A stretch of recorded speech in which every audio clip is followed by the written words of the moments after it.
Good morning and welcome to the 18th meeting, gentlemen, in 2013 of the Finance Committee of the Scottish Parliament. Could I please just remind everyone present to please turn off mobile phones, tablets or other electronic devices. We have received apologies from John Mason, the Deputy Convener, who will be arriving late this morning. The first item of business today is to take evidence as part of our Stage 1 scrutiny of the Landfill-Tax Bill. Can I therefore welcome to the meeting Professor Jim BAIRD, Glasgow Caledonian University, Chartered Institute of Waste Management, Stephen Freeland, Scottish Environmental Services Association, known as CESA, and Craig Hatton of North Ayrshire Council. Now, normally we would have an opening statement from the panel of witnesses, but as you represent diverse organisations, we'll go straight into questions. And what will happen is I'll ask some initial questions. Although I might ask of one particular individual, please feel free to contribute at any point. Once I've asked some opening questions, I shall then go round the colleagues and the rest of the committee who will have their own questions, no doubt. So, first of all, I'd like to welcome you by asking Craig the first question. Craig, I was quite impressed by North Ayrshire Council's submission. It was quite detailed and certainly gave us a lot of grounds to ask some questions. You talk in the first paragraph of your submission about uncertainty over the rate of landfill tax, and you say that this would have an impact on the financial planning of the council. You go on to say a significant increase in the tax rate may have an impact on decisions made in relation to alternative waste treatment options currently being explored. I mean, how many tonnes of waste are we actually talking about, inert and non-inert? And what are the financial parameters that could be impacted upon by this legislation? Okay, thank you. The Council currently spends around £2 million a year in disposing of waste to landfill, and as part of that it is recycling over 50% of its waste, so it's amongst the highest performers. We are currently working with the Clyde Valley group of authorities to develop our residual waste treatment options to meet the objectives of the zero waste plan. Clearly our financial modelling is built on that coming on course in 2020, but we don't know the rate of landfill tax past 14-15, and clearly if that was to increase significantly, that would place two pressures on the council financially. One, in terms of its continued disposal of waste to landfill and whether it could bring forward the Clyde Valley procurement exercise so that we'd got treatment facility that we will ultimately take our residual waste to. So they were the concerns in particular, but clearly 2 million, and how much would that increase by? Okay. Now, you go on to say, in terms of the decision to introduce significant changes, you say that you'd be concerned over possible cross-border waste transfer if landfill tax rates and structures are not aligned to the HMRC's rates in the rest of the UK. I'm just wondering how much of a difference per tonne would trigger cross-border transfers, particularly to a place like North Ayrshire, which isn't exactly close to the border. Okay, thank you. I think that answer was more of a wider national issue, and I use the terms waste tourism almost, because clearly if we get a differential rate, the rate of tax per tonne is far higher than the transport cost per tonne. And clearly those authorities and areas that particularly close to the border on both sides, we may get waste transferred between, and clearly that would be a concern if waste was being imported to Scotland, given the environmental impact of that waste, and vice versa. If Scottish authorities and Scottish businesses were to export waste to England, it would give a concern for England, obviously. Indeed, but I'm looking to see, other people have mentioned this in their submissions as well, so it's a key point, and I'm quite happy for Mr Freeland and Professor BAIRD to come in on this issue as well. But, you know, although people have talked about this, I haven't got a feel for how much per tonne would make a difference. You know, if I'm sitting in Preston or Newcastle or something like that and thinking, you know, shipping waste north of the border because of differentials, I'm just wondering what kind of differential would make the difference. What would make me want to, you know, hire a driver on a truck and move stuff all the way to, you know, Kilwinning or something, or Irvine or something like that, you know?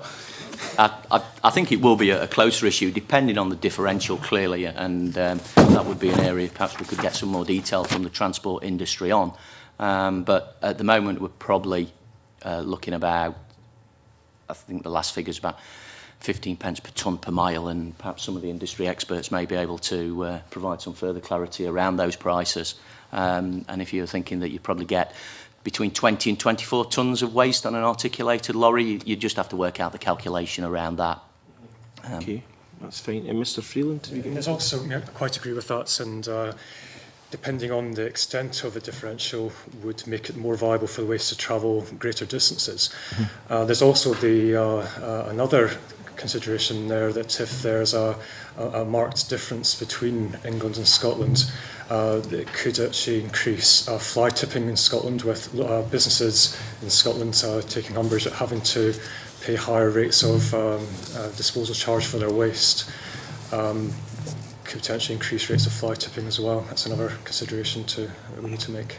Okay, Professor Baird, have you got any comments to make on this? Well, Craig correctly describes the metric properly about pence per kilo per tonne mile, but just to try and help you a little bit in thinking about the numbers, there's, I mean, I know when you're working through transfer stations and then transferring, waste does move from the Highlands down to Perth and so on. And the kind of number I have in my head, having worked with some of those local authorities, is maybe about £10 per tonne. But again, there's a distance issue there.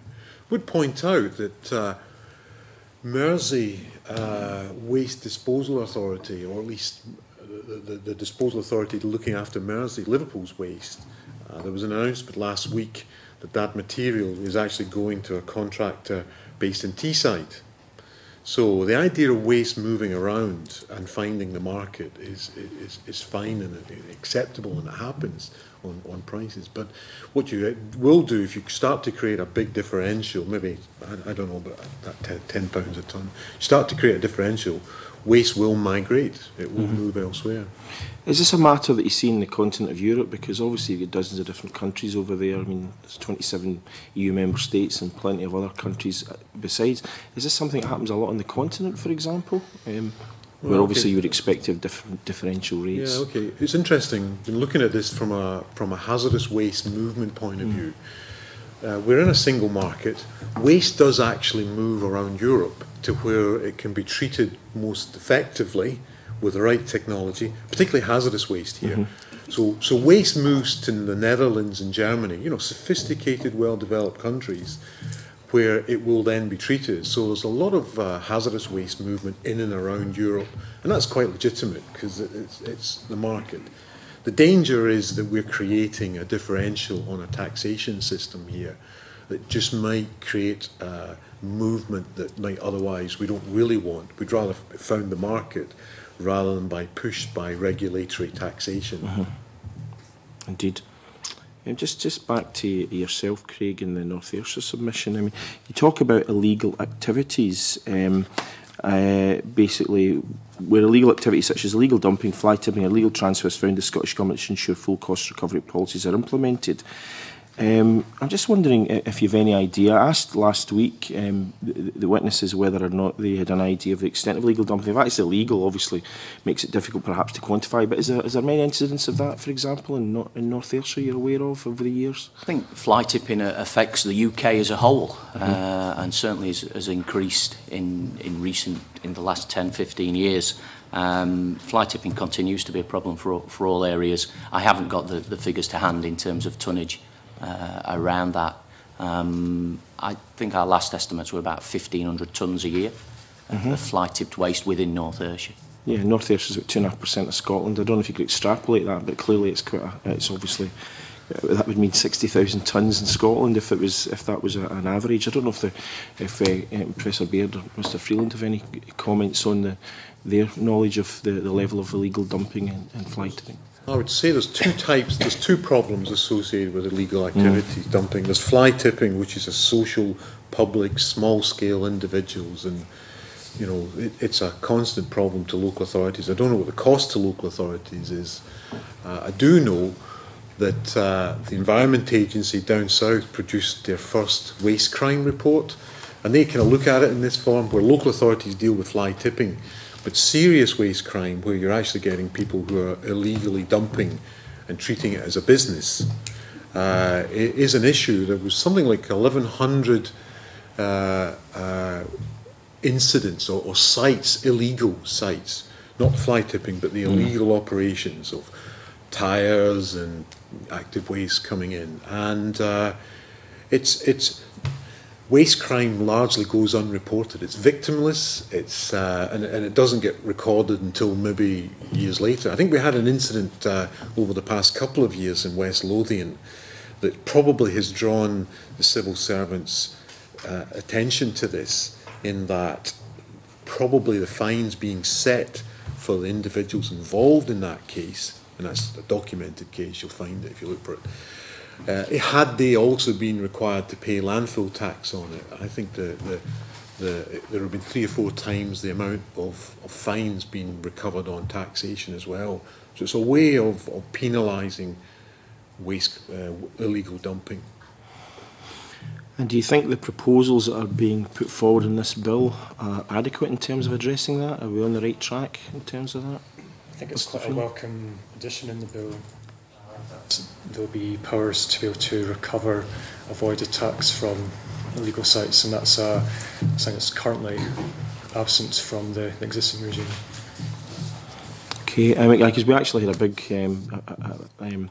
an issue of a large dump being found in Lanarkshire just a few weeks ago, and I think it cost a 6-figure sum to actually clear up. The issue actually came before this committee. Craig, in terms of the list of activities and materials exempt from landfill tax, you talk about special waste could be considered for a differential rate to ensure cost is not a deterrent to ensuring compliance with disposal of treatment requirements. What sort of special wastes do you have in mind there? That would be hazardous waste in particular, asbestos, tyres, a range of things there. Clearly, it's important that it isn't deterrent. It isn't a deterrent. And where landfill is probably one of the only few options for those certain types of waste, that we don't move people towards fly tipping that way. We need to make sure that those special wastes are managed and disposed of responsibly in accordance with the legislative framework. Okay, do colleagues have any comment to make on that particular issue? So I think it's like asbestos waste, where because of the cost of disposal, and you've got to do things especially with asbestos waste in landfills, clearly, and you've got parts that are hazardous, permitted, if you like. So I think it's right that we look at the problems associated with it finding alternative routes into the countryside, while at the same time trying to encourage proper, well-managed treatment. And I think the ability to vary the taxation is supporting that. Mr. Freeland? I'd make a broader comment on introducing a third tier of tax. And again, there's very little detail in the bill, but in the consultation, it would suggest that materials such as IBA, incinerator bottom ash, or biostabilised material might be sort of materials which would benefit from a separate and different tax rate from the existing standard and lower rate. And I'll probably just make a general comment that we really need to better understand the economic impacts and consequences of that. For example, by setting a higher rate for IBA, for incinerator bottom ash, that will have obviously financial implications for investment in energy from waste. The IBA can be recycled into aggregates and construction products. These markets are often cyclical, come along, and demand is variable. Landfill provides a useful backstop when there's no demand for the IBA material. And then also, if you're increasing that, so you've got an additional cost on the energy from waste operator. And the same as biostabilised material, maybe suggesting in the consultation that might benefit from a reduced rate of tax, which is probably mirrors the less environmental impact it has. But again, you've then got to consider the treatment of bio-waste through anaerobic digestion, alternative and different waste infrastructure, and whether that's going to undermine the economic viability of bringing these plants forward. Okay. If I can make a point, of course. The landfill tax is effectively a tax on methane. It's a greenhouse gas tax, and if we start to introduce those other levels based on the type of material, we're losing, and we should recognise we're losing the fundamental reason for the tax. That's why inert material is only a couple of pounds, An active, biologically active waste, when it's put in a landfill, generates lots of methane. It's a tax on that. Now, if we start to deviate towards special waste, hazardous waste, bottom ash and so on, we're kind of drifting away from the fundamental principles of it. I'm not commenting whether it's bad or good, but note that that's what we're doing. Okay. Mr. Freeland, I've got a few colleagues wanting to come in, so I'm not going to ask many more questions. I've got loads of questions to ask, but I don't want to steal everyone else's thunder, so I'll just ask you a question with regard to certainty. I mean, you say in your submission with regard to whether the bill is consistent with the 4 principles underlying the Scottish Government's approach to taxation: certainty, convenience, efficiency and proportionate to ability to pay. You say the bill offers the industry little in the way of certainty. Now, we asked this position, we asked about this to the bill team last week. I asked of Alistair Brown, and both he and Stuart Gregg commented, and Mr. Gregg said, "We've asked CESA, it is working on something for us, to identify all the points on which it needs most certainty. Some things can be covered in guidance and some will be in the subordinate legislation, but that will give us a hit list of things in which we need to work closely with the CESA to give it as much certainty as we can, as soon as we can." That has been our approach, and we will continue to pursue that over the coming months as the bill moves through Parliament. And I notice, Professor BAIRD, that you take basically the view that you know, as long as there are certain, just to get the wording exactly right, you take the view that provided the Scottish Landfill-Tax and subordinate legislation remains consistent with the UK regime, then the Chartered Institute of Waste Management believes that the bill is consistent with these principles. So I'm just wondering, just before we go on to questions from colleagues, if you can comment on some of these points. First, Mr. Freeland. Yeah, the reason why we'd made that point, as the bill currently stands at face value, there's no indication at all of what the tax will be come 2015. We're representing the industry who's looking to make investment decisions for alternative non-landfill infrastructure, and the viability of this infrastructure is key depending on what the actual landfill tax is going to be. So our issue being at the face value, it would be nice to have seen an indication of what the tax was going to be. Similarly with the differential rates, this is potential third rate of tax. It would be interesting to know what that might have been and what kind of materials it might have applied to. So that was the main reason why we'd put that forward. That would have been useful on the face of the bill going forward.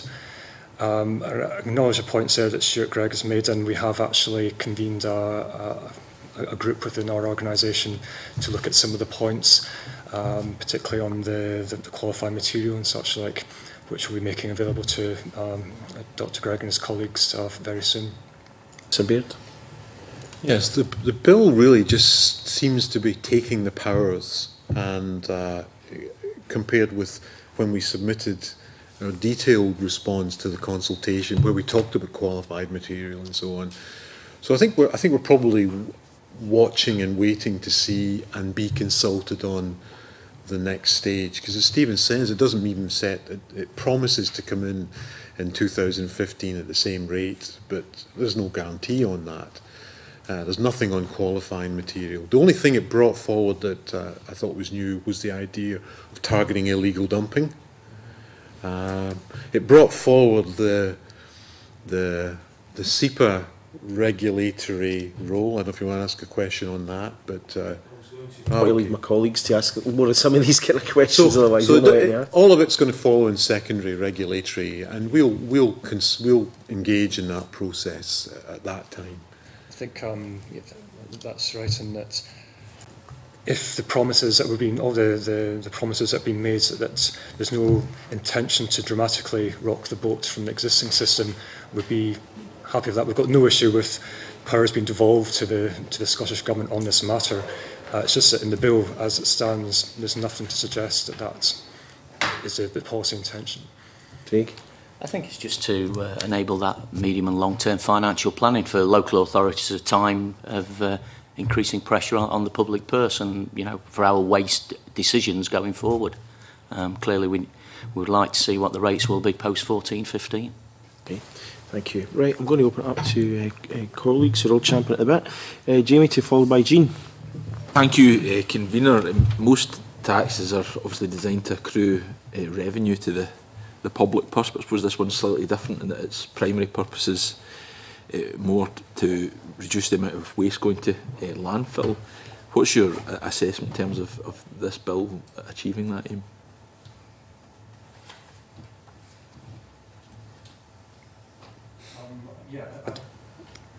Given that most of the bill is by and large follows the existing provisions in the Finance Act of 1996, on the face of it, it should be able to provide and deliver that purpose. The intention is still to be imposing a high level of tax on the most damaging biological waste going to landfill. So in principle, it ought to be able to do that. I think the landfill tax has been extremely successful in changing behaviours within the waste industry, because the cost of disposing to landfill is so much cheaper than alternative technologies, and I think it's been a good driver for change in terms of that. Clearly, the role of landfill tax still exists, but it's been overtaken to a degree, or will be overtaken, by plans within the Zero Waste Plan around landfill bans from 2020, and that's really, going beyond the general role of the taxation, that initial role of the taxation as we form that in legislation through other types of legislation. But towards that period, as we work towards that period, you still think that the bill as proposed can play a role? Yeah, I think it can. The rate is the big issue. I mean, as Professor BAIRD raised, some of the issues in the bill around illegal disposal of waste are welcome, really, to try and recover those costs. But I think that the bill broadly will support those principles and support the Zero Waste Plan. Yeah, I think the idea is that instead of Revenue Scotland getting the money, that so it talks about 38% of the money that's being generated as tax just now, which is about 100 million, will drop to 38 million over the next 7 or 8 years, with our aspirations to reduce to landfill. And so really, it's an environmental tax. It's creating the right behaviour because it's driving waste away from landfills, which is less greenhouse gas. And the revenue that would otherwise have gone to the Revenue Scotland will end up going to those who will provide alternative treatment technologies, which is fine and appropriate. Professor BAIRD makes mention of the forecast reduction in the levels of receipts, and indeed in North Ayrshire's paper there's a reference to this as well, and also a reference to the shortfall between the reduced funds and the reduction in block grant, and that's a concern that some of us have raised in terms of the impact on the public purse. And again, there's a difference, I suppose, between this tax and the other devolved taxation powers in terms of LBTT and the Scottish Rate of Income Tax. They're specifically designed so that we can try and increase taxation revenues if they're set right, and encourage economic activity. But with this one, that's not the case. So, I'll pose this, I suppose, to Mr. Hatton, because it's in your paper. How do we square that circle? I think the short answer is I don't know. I mean, clearly, as you've picked up, this is a form of taxation where the quantities that attract taxation will reduce quite drastically as we move forward, as other alternative technologies come on, and that leaves a potential funding gap. And that would be a matter for government to identify how they met that funding gap, and that's really our concern, that where that would be met. I mean, in terms of the block grant adjustment, we're talking about it being a one-off block grant adjustment. Do you think there's actually a case for the UK government to look at decreasing the amount of reduction in terms of block grant over the lifetime of this tax, given that it's really not designed to be about generating revenue? It would all depend on the block grant, the calculation within there, but clearly there's a high risk that we'll be left with a funding gap. So you think there's a case then for the UK government to look positively at that issue? I think there's a case to look at it. Okay. Yeah, sorry, I think, Jamie, I think I know where you're coming from. If we stay in the UK tax system, landfill tax system, that reduction will take place in any case. So assuming we kept like for like, so I'm not, you know, at the point of 2015, the transfer of that and taking it from the block grant seems reasonable. But marching forward, it's then reducing, but it would have reduced in any case, would it not? I'm not as clear on that as you might be. I think the issue is that this is meant to be a one-off reduction, and that could be going forward. And given that the amount of revenue that is accrued becomes less than that reduction, there therefore becomes a gap that might not have otherwise existed. But the same will be happening in the rest of the UK. That the landfill tax will be reducing as well. So I think. I'm not a finance expert, but it strikes me that at the point in time, that's why we made the point that it was fair to simply reduce it in 2015, and then we start moving forward ourselves. Well, you know, I mean, this is an issue that's obviously been raised by North Ayrshire Council as well. I suppose we're just trying to flesh it out a little. I'm not as clear that it won't cause problems for going forward as you might be. Jean, before Michael. Thank you. On a kind of similar vein, but just if I could go back to Mr. Friedland's answer on the certainty, convenience, efficiency and proportionate to the ability to pay question that the convener asked earlier. I mean, you're concerned that the industry doesn't know what the rate will be and there's uncertainty over that. In 2015, is there, if we weren't devolving the tax, would there be more certainty? To a degree, yes. As things stand at the UK level, the tax in 2014 will be £80 a tonne, and we gather there's a floor to be placed under that. So that's the current system at the moment. And the confusion is, come 2015, a year later, what will happen once it switches on to the... And that's fixed. It's not dependent on a promise from a politician, quote unquote. I gather that is a fixed. Okay, thank you. And could I ask Professor BAIRD? There's a concern in the paper that we have from you about SEPA. I just wonder if you could explain that a bit. That you know, the principal concern is that the reporting of taxable disposables does not result in increased administrative burden on the landfill operator. How would that work? So I think you know, I mean, our members, many of our members are SEPA employees, and you know, we have full respect for SEPA. They're an environmental regulator doing a job, and I guess what we're saying was that SEPA is dealing with environmental regulation and policing, and they're being given an additional responsibility, presumably in the notion that they're already dealing with landfill data and therefore could easily embrace that responsibility. But it is a different role. It's a tax policing, revenue raising role, and do they have the expertise to do that? Well, maybe not. They can be trained, and it's proposed that would happen. But the other important issue is that there is no one is saying. I think Stephen pointed out to me that the papers say that it's got a high compliance, this tax, and it's self-assessed, self-regulated, and has worked well with HMRC and the landfill operators. There's something like 70-odd landfill operators and landfills active in Scotland, and a lot of them are very small ones. So it didn't strike me that we needed to change the existing system that wasn't very burdensome on it. Okay. But I think there is another point, which you know, I've written several over the years responses to consultations, and it shakes my faith in understanding that my views are taken on board.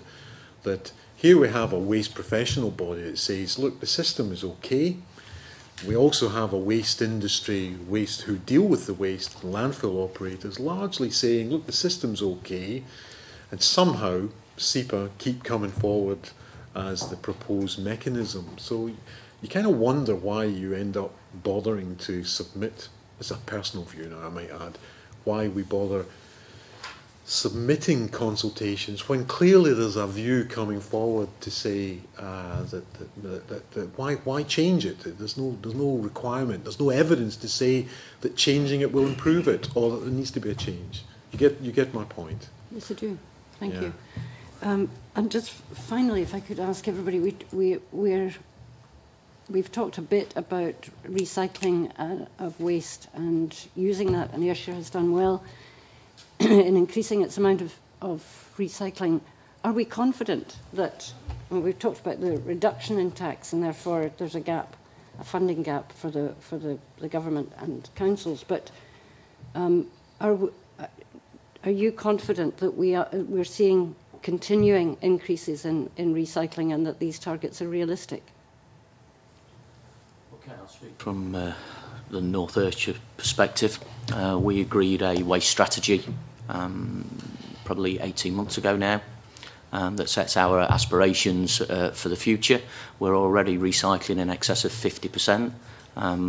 We think we can get that towards 60%, but given the levels of deprivation that we have in North Ayrshire, and there's a direct link between recycling performance and deprivation around that, that will be a big challenge and will plateau around that area. But the next big step for the council and for all waste operators is the move away from disposing to landfill to energy from waste. And that's going to make the big change in the volumes to landfill. And out of that process, clearly with pre-treatment that's set down in the Zero Waste Plan, that will pull out some further single-figure percentage of recycling from that residual waste. So I would say that councils and the industry as a whole is doing very well in embracing the significant challenges that we've had around waste, but it will be a diminishing return as we move forward. To echo those points, taking the broader picture, we have achieved tremendous strides and effort over the last few years towards recycling. I gather around about the 40% mark at the moment on the municipal side.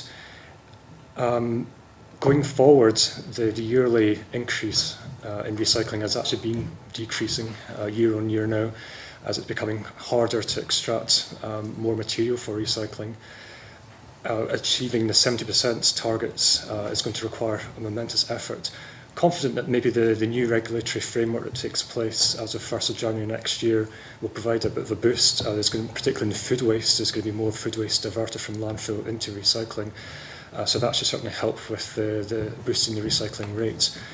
Going forward in the next 5, 6, 10 years, local authorities are then going to be under a lot of pressure to capture more and more recycling, and it's going to be the hardest to reach element of recycling, and local authorities are then face a very difficult choice of the costs in actually getting that last remaining recycling, which might only increase by 1-2% maybe at the most, at a significant cost. So that's maybe something we really need to keep an eye on. Yes, I agree. I think these recycling targets, actually, when you say that, what you're really saying is local authority recycling targets, and you know, the constraints that they're working under, very difficult. It's plateauing out almost, the recycling rates. I have anecdotal discussions with councils that are actually slightly falling in their performance just because of the pressures that are on them financially, so it's going to be very tough. I do point out that if you look at Eurostat data coming out of the EU, that the Belgians and the Germans, they were all recycling 40-50% in the late 90s, and they're now creeping up 65% and so on. So we mustn't, but what they also have is a well-developed incineration energy recovery infrastructure as well. That's where we need to be going, and I think there will be a balance between we can do no more on recycling we need to turn to energy recovery from what's left. Thank you. Yeah, Michael, to be followed by Gavin. Thanks very much, Convener. This is a question about the Landfill Communities Fund. I represent a constituency which is that covers both North and South Lanarkshire. And there's a perception, whether that's justifiable or not, but there's a perception locally that that central area of Lanarkshire is overpopulated with landfill sites. You can comment on whether you think that's the case or not. But more importantly, is the distribution of the Landfill Communities Fund, which is supposed to be derived from the taxation from having those facilities, those affected most by landfill, is that distribution equitable or proportionate to the number of landfills in a given area?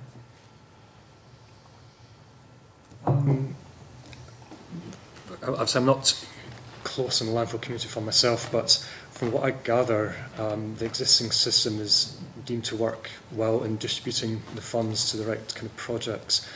We did have some concerns in the consultation that might suggest extending the 10-mile radius from a landfill site for eligible projects, or even suggesting that a proportion of a landfill tax receipt should be siphoned off for national strategic projects. Our view being that for an environmental justice perspective, that the funds should remain within close proximity to the landfill site, and that the 10-mile radius was generally should remain in place. Extending it any further would leave less money available for the people who are most directly impacted upon by landfill. I think the bill doesn't say anything about how the system might be put in place, so it's quite difficult to comment on what. In our earlier consultation, yes, and we do make a comment that we welcome a slight increase. North Lanarkshire, South Lanarkshire, North Lanarkshire, Green Gaires, Auchenlee, you've got sites, I think Leaving Seat as well, up in Forth. You've got a history of coal mining and subsequent landfilling and so on, and those communities have benefited from the Communities Fund, and the system seems to. I would argue the system works. Landfill tax. Well, we didn't give a view. We gave a view in our first document. It's about addressing inequity of living next to a landfill site, and communities that have had to bear the brunt of that. There's been quite a bit of. I sit in a few panels associated with distributing the Landfill Communities Fund, and there's also been an element of, yes, let's deal with the 10-mile and the local delivery and help those communities.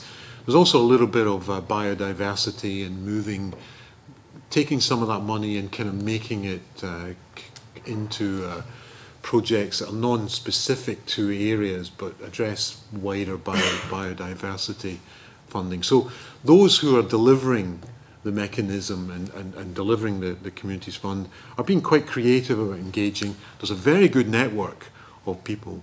Your councillors and so on, and the people who are living locally are engaging in the decision making and what projects come forward. So it seems to be working at the moment. Yeah, I would say.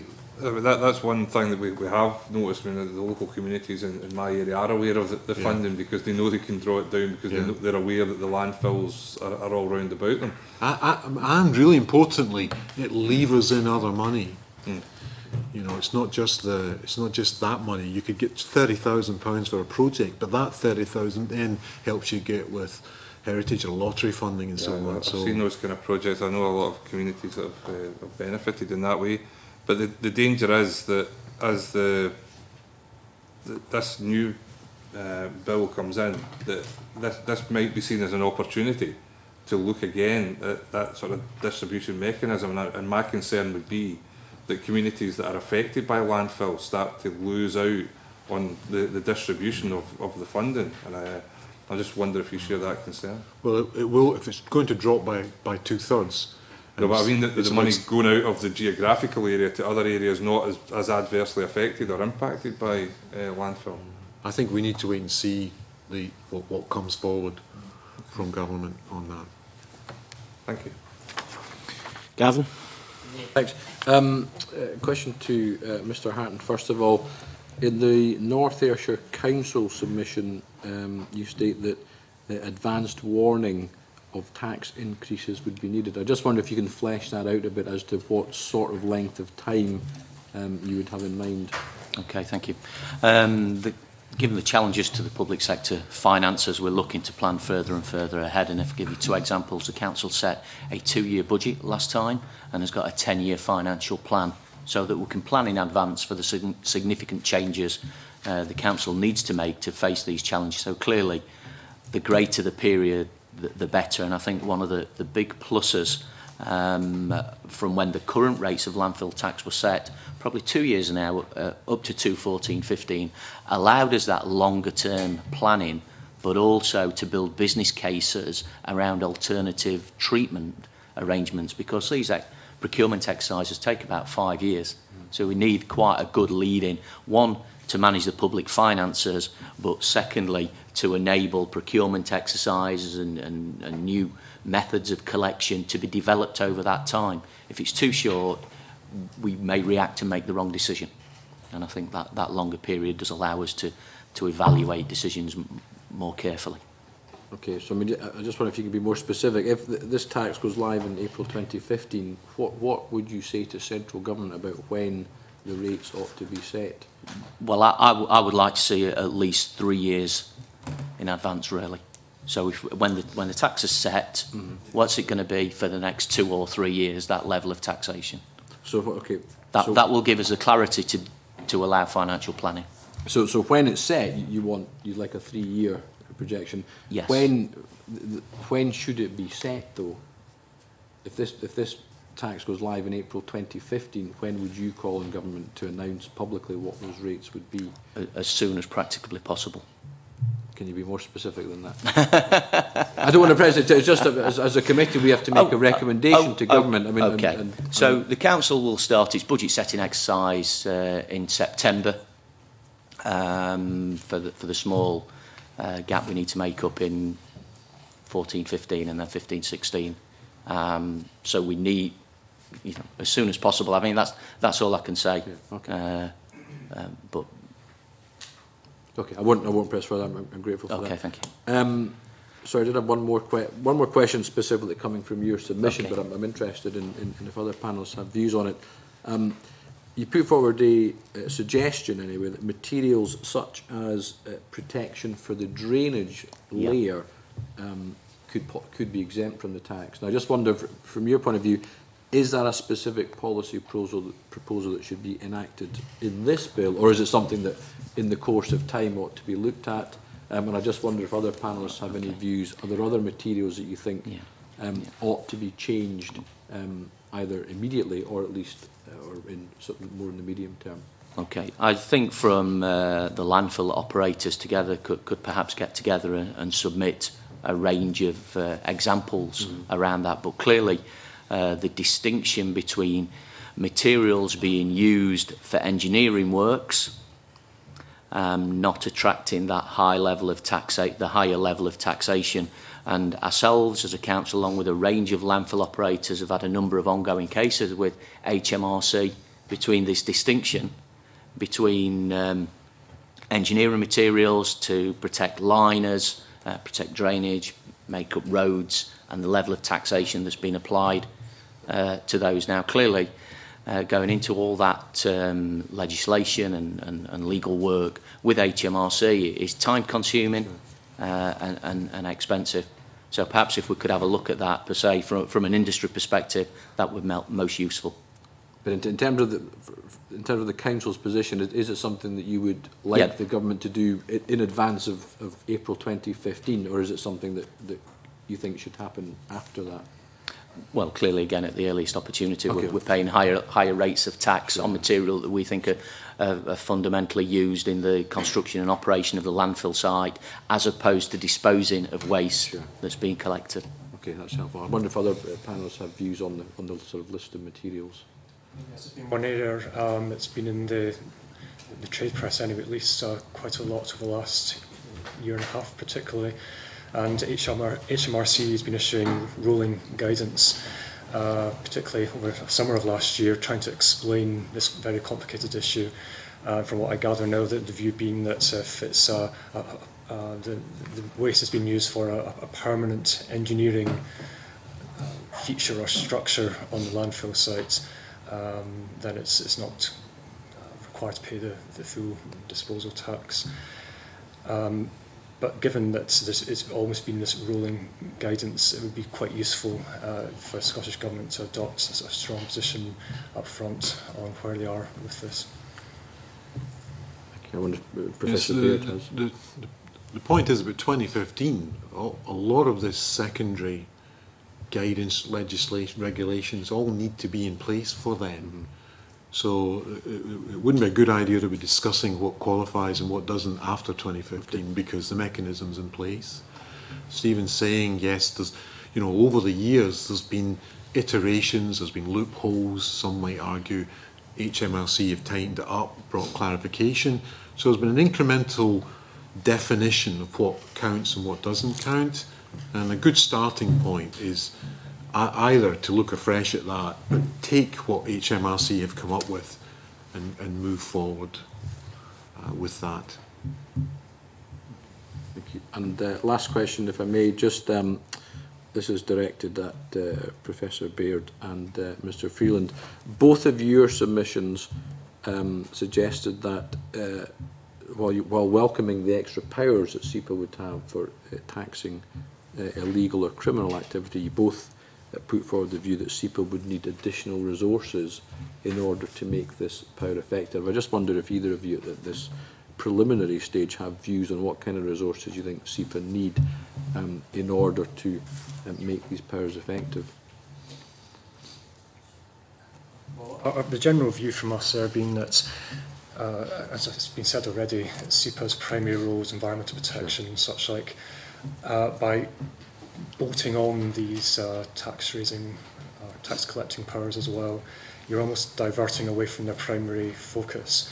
I gather from some data from last year, they've had a 17% reduction in staff over the last few years, and going forward I think they're going to be having more efficiency savings in the offing. We're also a bit concerned that this is going to be an additional distraction from them, and also taking from stripping it right back, a potential conflict in interest. SEPA as an environmental watchdog quite clearly and rightly has a role to reduce the amount of waste that goes to landfill. The tax collecting authority has a role to try and increase the amount of revenue from tax disposals. Okay. Well, I think it's a bit. I can't say what resources. I think the paper suggests 300,000. I think as an ongoing cost to that, and something's mapped out. What the bill does is it brings in these illegal disposal activities, and really says, well, we're not only going to fine those who are caught, but we're going to get tax from that activity as well.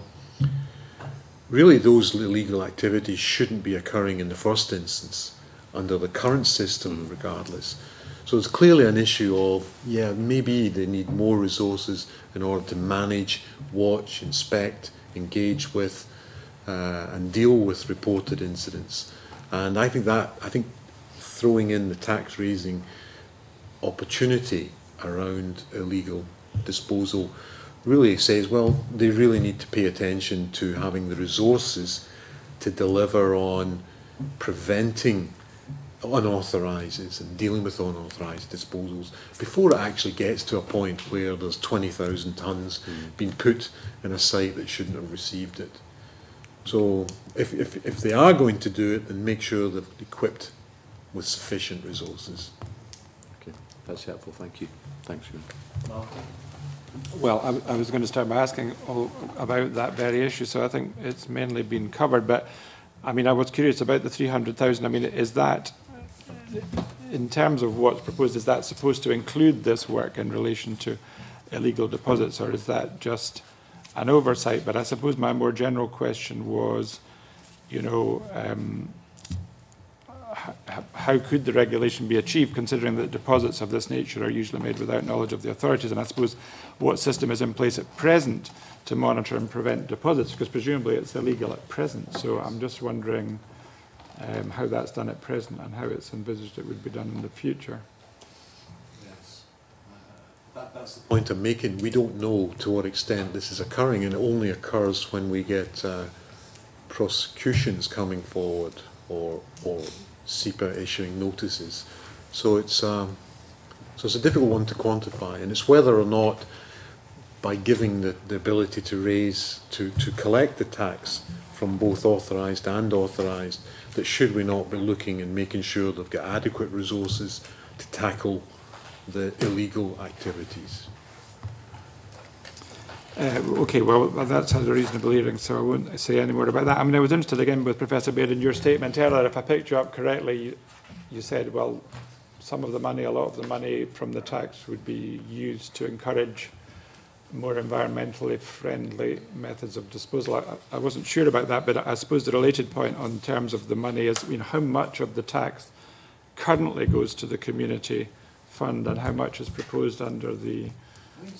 6%. I think the take at the moment is around 6 or 7 million, and the total take is about 100 million. So 6 or 7%, I think, is allocated to the landfill communities fund. Is the proposal for Scotland that that should remain the same? No, I think the proposal is actually to increase the 10%. The 10%, yeah, yes. Okay. Yeah. And what about your remark, though, about some of the money being spent in terms of more environmentally friendly methods of disposal? Is that... No. That wasn't... You must have misunderstood me. I think the money is being spent on addressing environmental justice issues around people living close to... So you were referring to the community fund, in fact. So supporting that view that it seems a reasonable... It was what it was set up to do in the first place. So most of the money is, in that sense, spent just like other taxation revenues, which does go back to Jamie Hepburn's question, because there is a problem in Scotland, because you were saying that, well, the same thing happens at a UK level, but obviously the UK has a range of taxes that it can offset any reductions in landfill tax. I suppose the particular worry in Scotland is that we have a much more limited range of revenue-raising powers, and therefore you know, it is going to have an effect, which I suppose is what North Ayrshire is highlighting. It is going to have an effect on the budget, which is why I suppose I imagine the Scottish Government will argue that the block grant reduction should only be the smaller amount which is predicted will be raised from this tax in a decade or so's time. Yes, I think you picked it there. That by that tax, I mean, Treasury's got a range of taxation powers to pull on and pull on. The problem that we will have is we'll only effectively have two at that point, and one is diminishing. And it's whether or not the block grant that we receive, I'm not an expert on this, but I presume the block grant that we receive after 2015 will benefit from the other tax raising powers that the UK put in place to offset the landfill tax down south, I guess. It might do. Might do. And finally, just on these rates, which are a bit of a difficult area for me, you say, again, this is addressed to Professor BAIRD, that you would support the introduction of a third rate in relation to waste that had been stabilised so as to be fairly biodegradable but has not yet been thermally treated. So that's all a bit technical, but I'm just wondering, in fact, do you think the tax on this kind of deposit should reflect the fact that it poses a greater risk to the environment and therefore be significantly higher, or would it be unrealistic to expect all waste put to landfill to be thermally treated in the first place? Yes, I think within an organisation like CIWM, you get lots of different views on it. I think the main thing I would be saying would be that the ability to apply different levels of taxation is probably gives us some flexibility at this point. We might not choose to take those powers and use them accordingly. So there are different views, and I'm really you know, I'm really thinking about trying to represent the wider body of the community. There's an element of, without getting too complex, the idea is you treat waste to a point where it's no longer biologically active, and then you put it to landfill. Seems a kind of reasonable approach. But you might then say, though, we actually want to take that material and recover energy from it. So we mustn't use the taxation powers to allow this biodegraded waste to slip to landfills and then undermine our ability to generate energy, because it's all about energy security as well. So playing around with these levers is a very delicate thing, and I think we just have to make sure when we start to see what those levers are, what those levels are rather, then we're able to be consulted, engaged, and explain the consequences of these. Okay, thanks. Thank you. That has concluded questions from colleagues around the table. I've got one or two myself. I want to ask just to try and conclude on. The first one is to Mr. Freeland. And it's in paragraph 17 of your submission. You say that we believe that more resources should be invested in tackling illegal waste management activity to provide a high level of protection for communities and responsible waste management companies across the country. And it's just to get a feel for what kind of additional resources are we talking about? We're talking about targeted campaigns by SEPA to ensure that they're not just doing their day-to-day, very useful and very productive day-to-day inspections of the regulated industry. That there's in fairness, and there is now, over the last few years, an increased recognition of the damaging consequences of illegal waste operations. So we'd like to see more of a joined-up approach with them, the police, the local authorities, to target these operations. So it's more about whether they need extra resources from the Scottish Government, I don't know, but I'm just saying that at the front end, it's more of this kind of a task force. Yes. Saying rather than, for example, additional financial resources going into that process. Okay. Craig, in terms of the role of SEPA, you say in paragraph 12 of your submission that there is a potential skills gap which will require to be reviewed further. What concerns do you have in terms of that skills gap?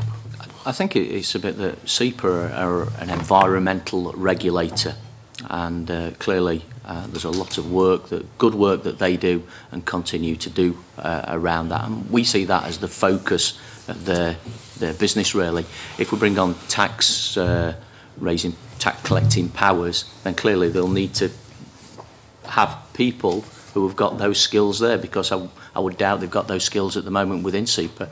So that was the issue there. It's about providing the right resource to help them collect the tax, if that is the direction that the bill intends to go. But clearly our view is that they are an environmental regulator, as Mr. Freeland has just said.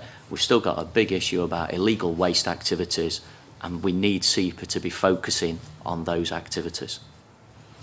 Thank you. And Professor Baird, just on the issue of the block grant adjustment, I mean, one of the issues we had was that the Office of Budget Responsibility is predicting £107 million income from landfill-tax, where it could be as low as 38 million, and we would therefore have a gap of £69 million, and that's really the kind of issue, you know, that Craig was raising in terms of funding that gap. So I think that's really the point that Malcolm was touching on, in terms of we don't have the kind of same powers that they would have in the UK in order to adjust actually for that. And it's I'm just wondering what kind of view, if you get any further information on how you feel that the tax is likely to decline. I mean, you talked about, for example, plateaus in terms of recycling, and that some local authorities are perhaps falling back. Do you think that there will not be an inexorable decline? Do you think there is a plateau figure, perhaps, at which we could end up at in terms of revenue?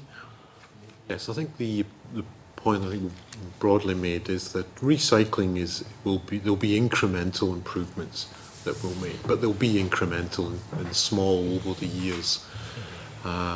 What we do need to see, through having to meet landfill directive targets on diversion of waste from landfill, is that in order to comply with landfill directives, that's outside of almost the Scottish legal jurisdiction. It's a UK reported thing at the moment.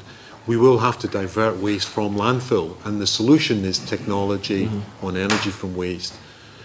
So many of you around the table will be familiar with the kind of regional developments where technologies are coming forward, then there's a change of administration, then things are delayed, and in the meantime everyone's trying to do their best at recycling. So I think it will drop, it has to drop, but it will drop because of waste being diverted from landfill into energy recovery. Okay, just one last kind of point actually to each of you before we finish up. It's just if we're going to reach a recycling rate of 70%, although that may take many years yet, there is an issue surely that for every additional percentage you achieve in terms of recycling, the cost of that percentage increases. It's obviously a lot easier to recycle 25% than it is 50% or 70%. What kind of resource is required to actually get to that level? I mean, for example, Craig in North Ayrshire Council, which obviously I'm also familiar, to get from 50% to 70%, what kind of additional resource are we actually talking about that the council would have to invest? A significant amount of money. It's the law of diminishing returns, really, and you know we've set out our plans in our waste strategy, and the funding detail is in there to get to beyond 60. But I can't give you that off the top of my head what that figure is. But it is significant investment moving forward, and it's going to be increasingly difficult to meet those last few percentage points. And as I raised earlier, perhaps the biggest challenge for North Ayrshire is the levels of deprivation, because there is that direct correlation between deprivation and recycling rates, and that's been picked up in a number of UK national studies. And across Scotland, Professor Baird, Stephen Freeland, do you get any kind of ideas as to what the kind of the investment would be required to reach those kind of levels? We did some figures and calculations suggesting up to £1.5 billion of investment in new infrastructure is required to meet the recycling targets. And not only that, there's also a case for investment in education at the local authority level. We're basically talking about a very complex issue, but at the end of the day, it's still essentially a manufacturing production process. You've got waste coming in, being treated, and waste going out. And like any manufacturing business, what you can achieve depends on what comes in at the front end. So we really need a more concerted campaign to engage communities and businesses on the importance of the quality of material coming in, segregating it properly, and then by doing that, we'll then make it easier for the recycling process. And what kind of time frame are we talking about, at 1.5 billion? Between now and 2020. Okay, Professor Baird? Yes. If you go back 13 years or so, Audit Scotland would report the cost of disposal for local authorities and the cost of collection. And I recall those costs were generally around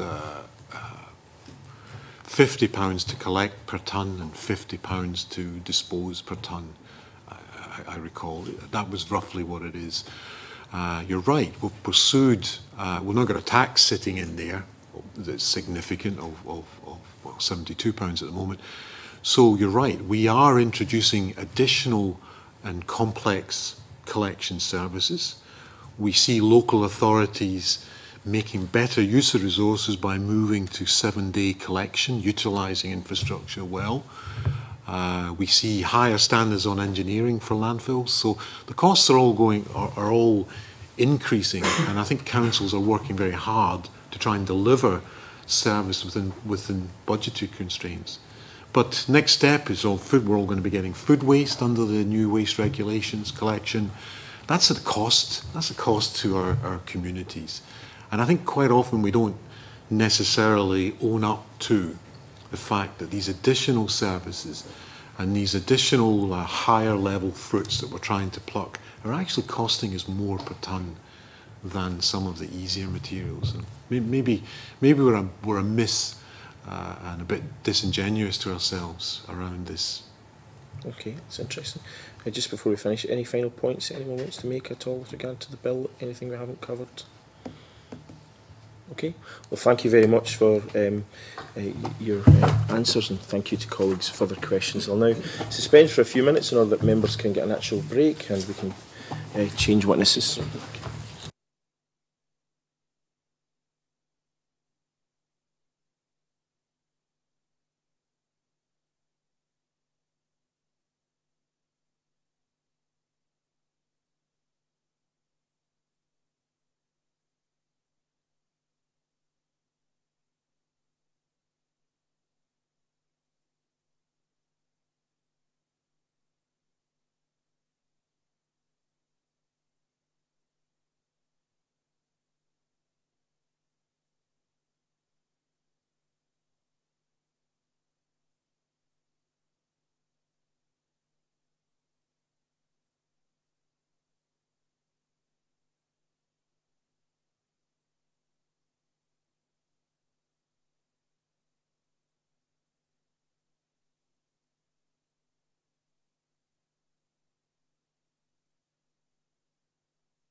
Okay, I will reconvene the meeting. We will continue to take evidence on the landfill tax at stage 1 from our second panel of witnesses this morning.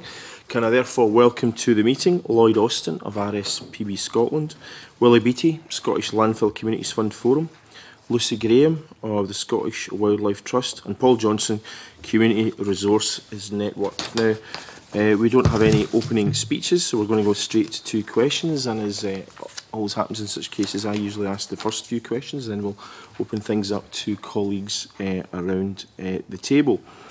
And I'm just wondering, actually, if I can go to you first, Mr.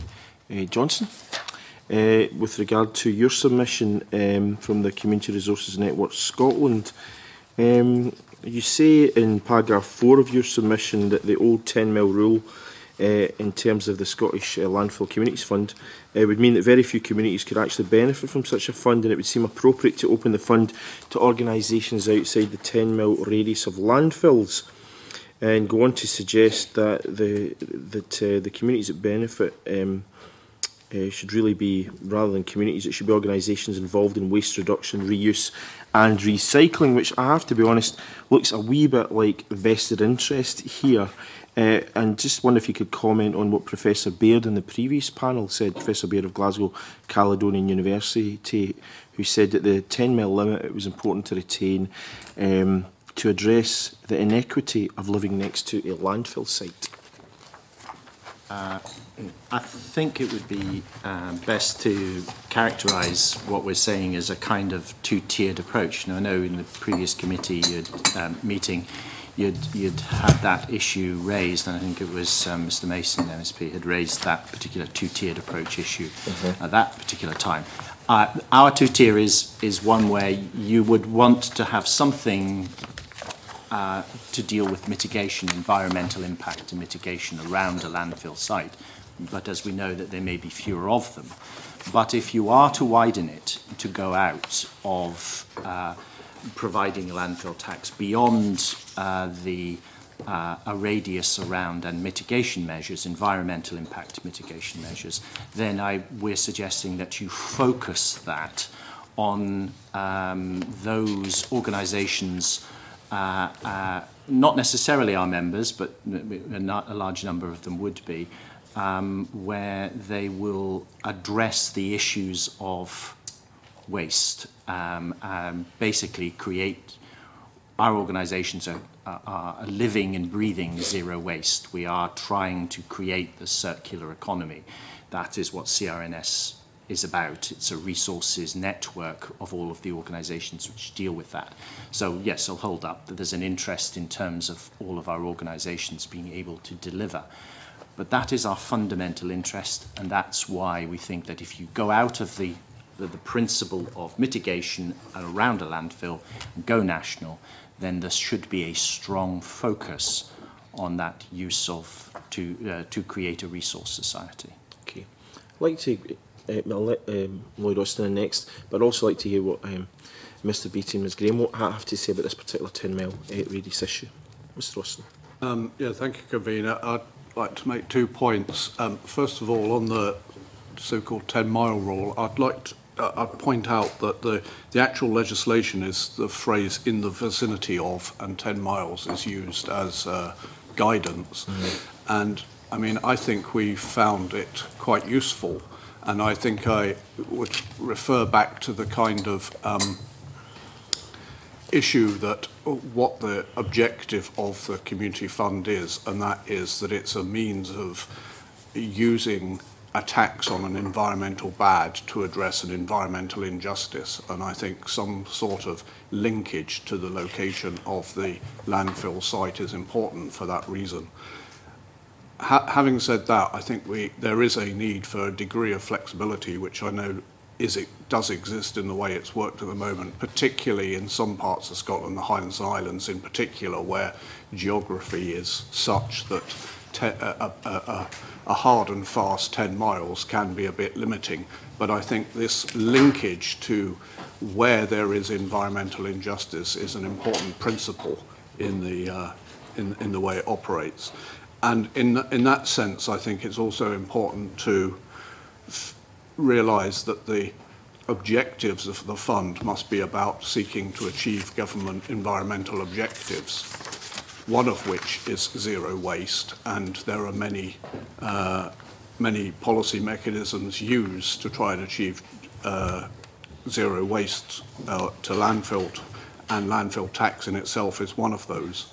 But there's a whole range of government environmental objectives, including biodiversity and community enhancement and so on, and I think we must recognise that for some of these environmental objectives, the opportunity of funding from the Landfill Communities Fund is one of the few funds available, and therefore we mustn't sort of spread that jam too thinly. Okay, thank you. Mr. Beattie and Ms Graham have comments to make? Yes. Morning. Yes. Supporting what Lloyd was saying, and maybe quite fortuitously, but just last week we registered a project in Skye which was 25 miles from the landfill site. That's the flexibility that is actually within the system. The rationale was that all the waste from the north of the island was trundling through the village community that had applied for a play area, past this play area to go to the landfill site, so there was a disamenity, and the regulators actually accepted that argument. So 10 miles is a guideline rather than a regulation, and we also think that supporting all these initiatives is important, but the most important thing within the Landfill Communities Fund is empowering communities to achieve the aspirations that they want in their own communities. Okay, Ms Graham. Yes, again, sort of seconding what's just been said. I think one point that I'd raise is that although the 10-mile radius is a guideline, our experience has been that quite a lot of the distributors do take that guideline and then use it as a firm radius. So I think from the Scottish Wildlife Trust point of view, we would support the idea that the kind of funding should be focused on the communities which are being adversely affected. That again, it should be about proximity, but maybe with a little bit of flexibility, which certain distributors do and certain distributors don't do at the moment. So I think if we could just roll that flexibility out further, and clearly for biodiversity projects, I think there's a case for wildlife basically knows no 10-mile radius, and we're increasingly working on ecosystem scale projects, so where we're looking for connectivity within an area. So we would agree that we want to keep proximity of the fund, but with that flexibility around the 10-mile. Okay, thank you. Now, Mr Austin, in terms of your own submission, you talk about the Scottish Landfill Communities Fund being, and I quote, a good working example of a hypothecated ring-fence tax. It's compensated for environmentally damaging activity by funding projects which improve the environment for the benefit of biodiversity and the communities who live near landfill sites. And you go on to say that the LCF has therefore been a lifeline. However, although the Scottish Wildlife Trust have given us great detail on their projects, I'm just wondering if you can tell us some of the projects where money has been spent in terms of the RSPB.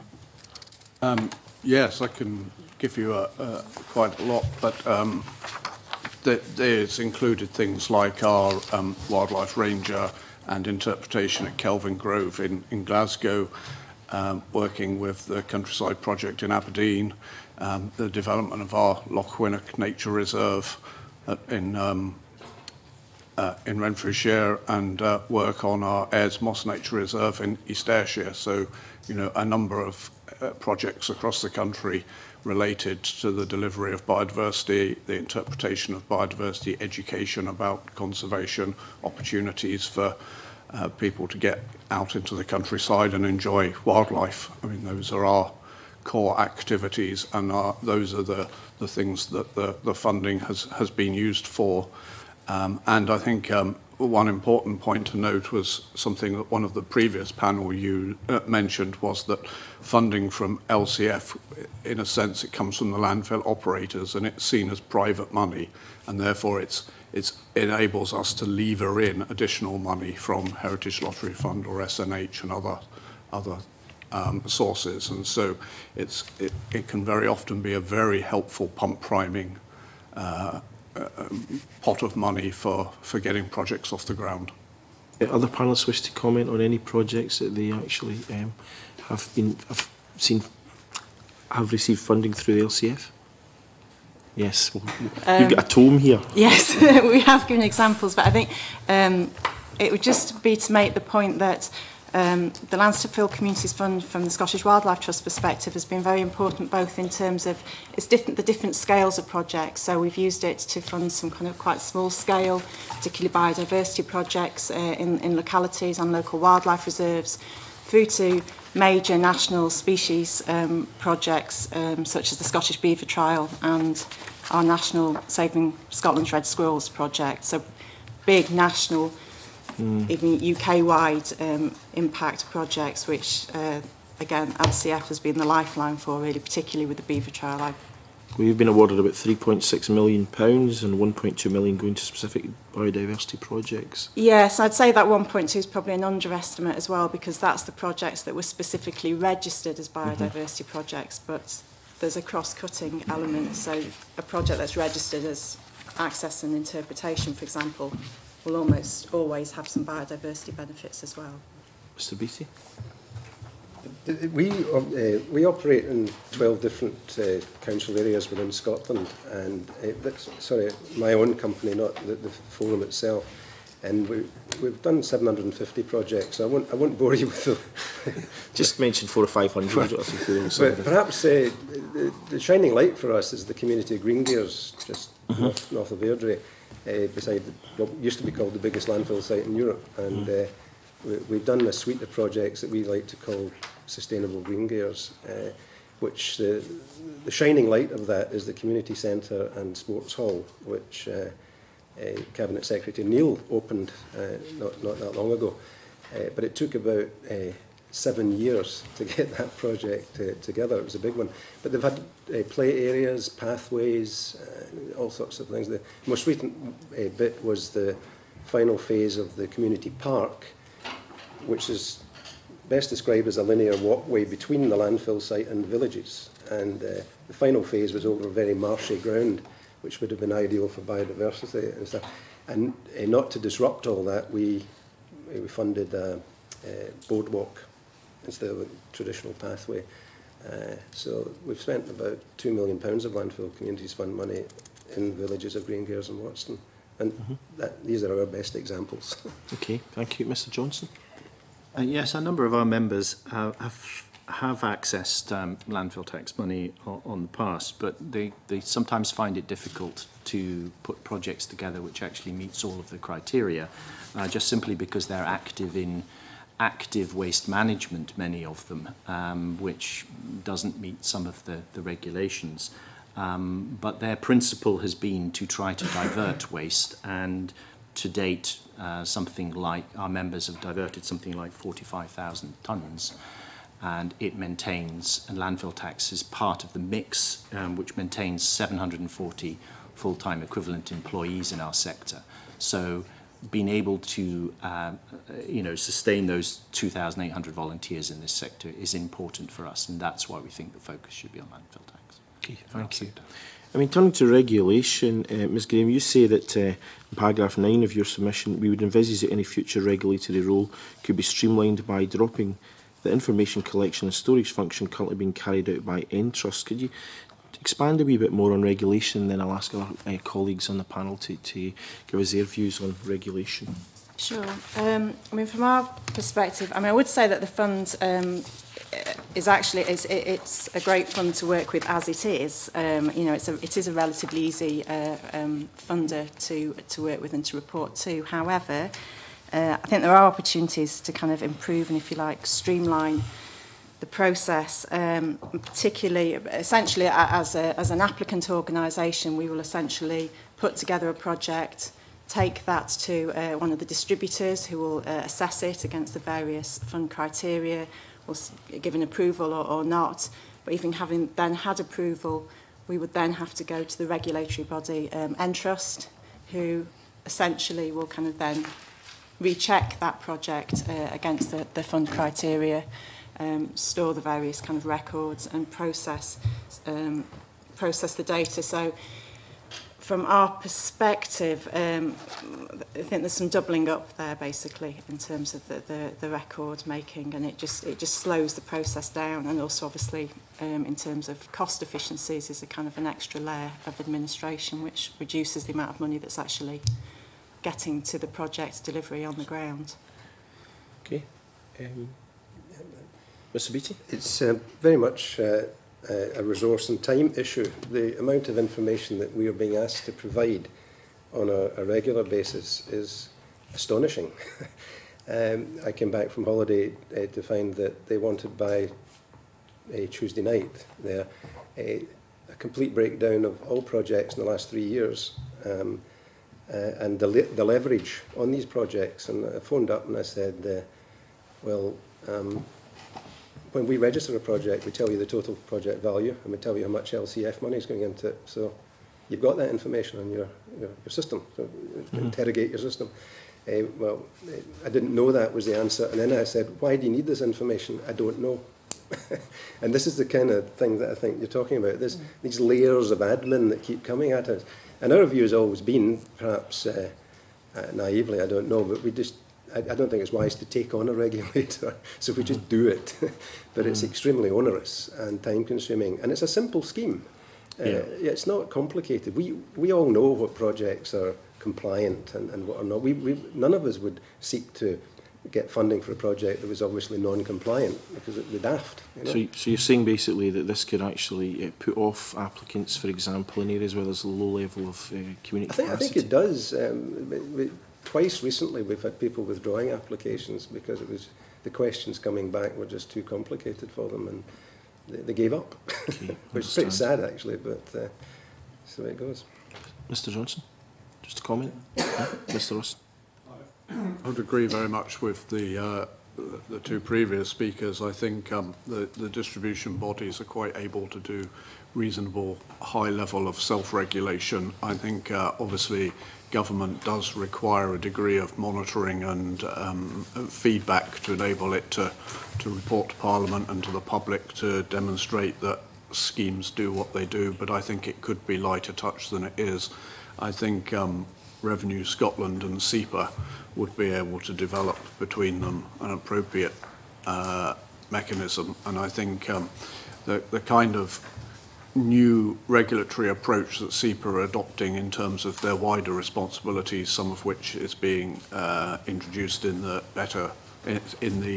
regulatory reform bill that's being considered by Parliament at the moment, would be an approach that would be the best one to be adopted in this situation as well, of targeting those at the criminal end and leaving those good practice operators to be those that have a far lighter touch form of regulation. Okay, thank you. Just one final question before opening the session out to colleagues around the table. Mr. Beattie, you say in paragraph 12 of your submission that we believe it appropriate that SEPA should administer the tax and the new communities fund. So just if you could expand on that, and then I'll ask colleagues what views they have on that particular issue. We've added an appendix to this with a proposed model, and the logic behind it was that as we understand it, Revenue Scotland are appointing SEPA to collect the tax and to monitor landfill operators. At the minute, when we receive contributions from a landfill operator, we report that to Entrust, the regulators. Landfill operators report that to HMRC, and HMRC and Entrust occasionally try and reconcile the things together. Our view is, why shouldn't just SEPA do both? Because it's the same transaction. You know? Also, with SEPA's knowledge of the whole waste management industry in Scotland, I think they're well placed to understand the whole process of landfill tax and landfill tax credits. Okay. Anyone else wish to comment on that? Just one particular point. If there are to be a centralised fund, then the collection of the tax, the administration of it, etc., needs to be careful that we don't end up with a either over-centralised or over-devolved. If you are going to roll out the distribution of a landfill tax nationally, to any national or strategic projects, then there has to be some sort of fair way of bidding into that. And one of the best ways of doing that would be to make sure that there is a central fund, and that would be administered. And clearly an administration by SEPA would be advantageous to a strategic function. Okay. Anyone else get any comments on that, Mr. Russell? I would very much agree with what Willie said. I think the key thing about any central fund would be what are the objectives of it. And I think that the current objectives of the fund in terms of communities and the biodiversity objective and so forth are good, and therefore you would want the central administrator to be somebody who understood and was already in the business of delivering those objectives, which in this might not always be SEPA in that case. So, you know, I think to some extent with the current system, SEPA would operate well as a single regulator, but if you did change things in terms of a strategic fund, you would want an administrator of that knew the objectives of the fund. Okay, Ms. Gale. Okay, thank you. Going to open things out now. Michael, to be followed by John. Okay, thanks very much, Convener. And again, following on from the questions I asked in the first session, I'm going to be a bit parochial, if you don't mind. My constituency is in central Lanarkshire. Mr. Beattie mentioned Green Gears, the landfill site. That's less than 10 miles from my constituency. But to the west of my constituency is Auchinleigh, on the boundary of my constituency. On the other side, to the east, to the west, is Patterson's in Glasgow. I've got Mossband Farm in my constituency. So within that 10-mile radius of 4 landfill sites. One of the reasons for that is because the area is synonymous with logistics and distribution. We've got the M74, the M73, the M8 and the A80 all within that 10-mile radius as well. So it lends itself to waste coming to that area. So when I hear you talking about requiring the flexibility to disperse the money more widely, you might call it flexibility, but in our area we might call it unfair. That having been impacted so adversely by that amount of landfill, that even the idea that the communities in that vicinity would see the money being dispersed beyond where it's impacted doesn't appear to be particularly fair. And when you talk in your last contributions about SEPA centralising, drawing that money for central projects or national projects, that's not going to wear well in the communities where the landfills are impacting on the environment locally, is it? Can I clarify that, actually?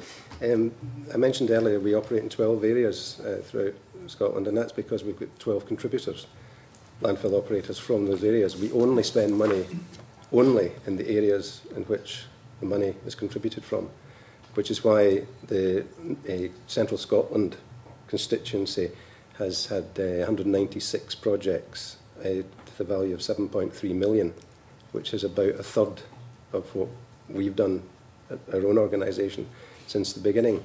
The notion of SEPA centralising the fund is not something that we would support at all, quite the reverse.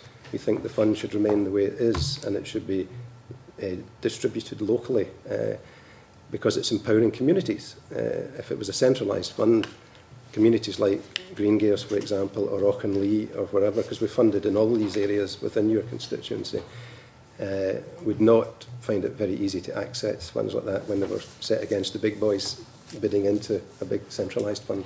So I would agree with what you've just said. Even if it's not a centralised fund, if a centralised organisation like SEPA was to be involved in the distribution of that fund, is it possible that communities that are more rural, have environmental issues different from the urban areas that I represent, they could be the beneficiaries? So we get the dead whales, but they get the money from the landfill having to take them in my area?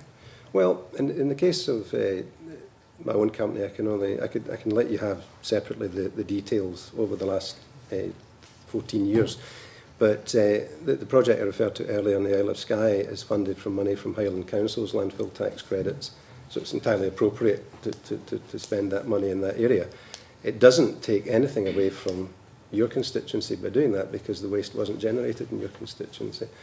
But if SEPA, say, were involved as a centralised regulator, I wouldn't envisage, and I certainly wouldn't support SEPA being involved as a centralised distributor of funds. I think that the funds should continue to be distributed, and I've got to say a vested interest here by people like ourselves, in a local dimension, just to provide that fairness that you're talking about.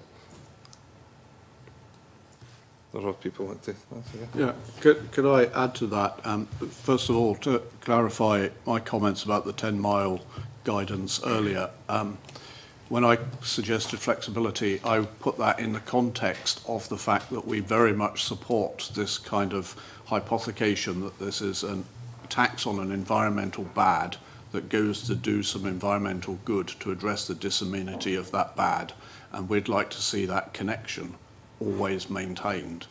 And in an area like your one, I think, you know, proximity is a key factor in maintaining that connection. I think where we would suggest more flexibility is in those situations like the Highlands and Islands that Willie's just explained, where the proximities and the distances have a different impact. So in the Skye situation, the disamenity is actually sometimes further than 10 miles from the landfill site, but still it's linked to a disamenity suffered by a community, and they're getting resources to address that disamenity. So I think it's important that that connectivity between the environmental thing that you are taxing and the project that you're delivering with the resource, that connection should remain. It's just that sometimes, particularly in a geographic area like the Highlands, you might need something a bit more flexible than a 10-mile rule. On the central fund, my answer to the previous question was if there was a central fund. We don't necessarily agree that there should be. I think if there is a central fund, that needs to have a central administrator that understands the objectives of the scheme, but I'm not convinced that there's a need for it. I think the important thing to do is to fund, set up the objectives of this fund and other government funding mechanisms to try and secure government environmental objectives. And the government environmental objectives are its climate targets, its biodiversity targets, and so on and so forth.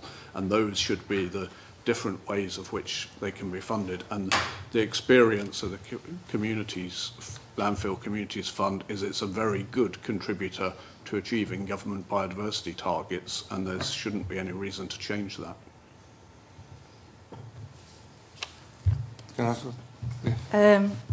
Again, can I just second what's just been said and clarify my previous point about the 10-mile flexibility? I wasn't, and Scottish Wildlife Trust aren't recommending a centralised fund as such, just an element of flex within the how the funds are distributed, but still focusing on those communities that are at disbenefit from the landfill operations.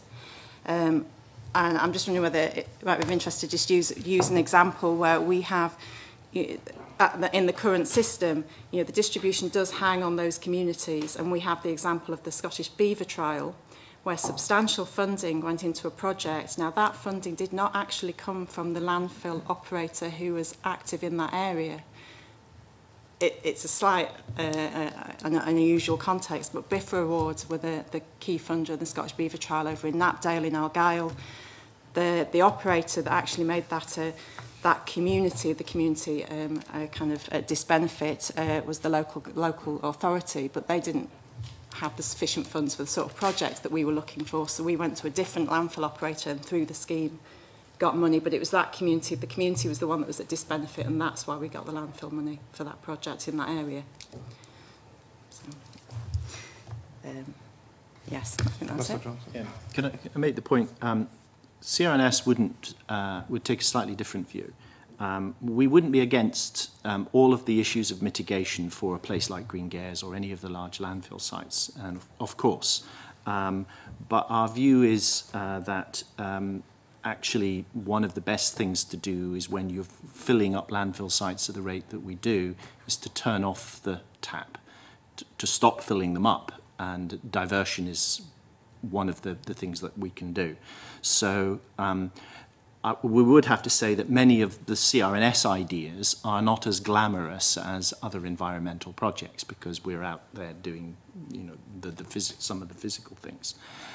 So our tiered approach is, yes, you still have the mitigation, but a centralised fund would allow a national project to draw into it, which, if it is focused on reducing the amount going into that landfill, we think we would be actually benefiting the communities of who live around landfill sites as much as any of the mitigation programs. So to actually get things like furniture, beds, difficult to recycle items not to go in there, to find a system which allows to prevent them getting into the landfill in the first place, is a focused and good thing for a centralised fund to do. And that is what we are essentially trying to ask for, that if you are going to go down the line of any centralised fund, then you can focus on that. One final question, Karina. And you've talked about the city that currently operates and seems to operate well. I know my community does benefit and has benefited from the landfill fund. But if you're going to go along the path that Mr. Johnson said, is guidance going to be good enough in those circumstances? If we're going to have a regulated body involved in this process, which isn't at the moment, do we not need regulation to ensure that we don't see the sucking out of the local communities affected, the monies that are actually brought to that local community by the landfill sites being in their proximity? Do we not need a bit extra protection? Would you like to answer that? I'm not quite clear, sorry. Well, what you've got at the moment is guidance, but guidance can be toughened up in the regulation. No, Entrusts regulate the Landfill Communities Fund. Yeah, but the flexibility within the system, does that, the guidance around the flexibility, does this that is just one issue about the 10-mile radius, though. They're not particularly flexible about anything else. You know, it's a very very strict regulatory framework that Entrust operate. Yeah, so I don't think it's a problem. Just picking up on the last point, though, an historical reference was in 2003. The Landfill Communities Fund was reduced by 2/3 in the UK, and that was because that very substantial amount of money at that time, about £100 million a year, went towards some of the government's, the UK government's initiatives in terms of sustainability and recycling, and the RAP programme in particular was born out of that funding partly, and continues to be so. And so the Landfill Communities Fund is now about 1/3 of the size of what it used to be, and therefore we think it's entirely appropriate that the status quo prevails in terms of the objectives of the current scheme, that local communities get what they want, and biodiversity is involved in that as well. We think it's working well, and the scheme is about 70 odd million a year in the UK. It's quite a small scheme in that sense, so the danger would be to spread it too thin if it was centralised and taking in higher level government aspirations. I agree with Willie on that point, and that underlines the point I was trying to make earlier, in as much as there's a resource here, relatively small resource, that does good work on community projects and biodiversity projects successfully, which to those projects is a very important and significant source of money, which they would find very difficult to replace elsewhere.